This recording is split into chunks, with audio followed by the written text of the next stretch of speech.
મિત્રો, તમને જે આ વનસ્પતિ દેખાય છે ને, તે ગમે એવું ભયંકરમાં ભયંકર પેટમાં દુખતું હોય ને, તો માત્ર તમે આનો એક પ્રયોગ કરો ને, એક પ્રયોગ, તો તમને જે પેટમાં દુખે છે ને એના ઉપર અદ્ભુત તમને રાહત મળી જશે.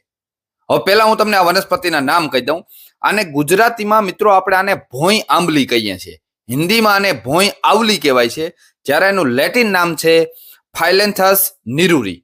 તમારે આમાં ત્રણ વસ્તુ લેવાની જરૂર પડશે. એક છે આ ભોય આંબલી. ભોય આંબલીને તમારે સૂકવી નાખવાની, મૂળ સાથે લઈ અને સૂકવી અને એનો પાવડર કરી નાખવાનો. બરાબર, 2-3 દિવસ સૂકવશો એટલે એનો પાવડર થઈ જશે. પછી બીજી વસ્તુ લેવાની છે બેકિંગ સોડા, જેને મીઠા સોડા, ખાવાના સોડા કહીએ છીએ. એ તમારે લેવાનું છે. ત્રીજું છે ગ્લુકોઝ. હવે ભોય આંબલીનો જે પાવડર બનાવ્યો ને, એ 2 ચપટી લેવાનો હાથમાં, મીઠા સોડા 2 ચપટી લેવાનો અને ગ્લુકોઝ 2 ચપટી લેવાનો. આ બધાનું મિક્સ કરી અને તમારે ખાઈ જવાનું છે અને ઉપરથી ગરમ પાણી પી લેવાનું છે. આ પ્રયોગ કરશો, એક જ ટાઈમ કરવો પડશે, એટલે તમારું જે પેટમાં દુખાવાનો પ્રશ્ન છે હલ થઈ જશે.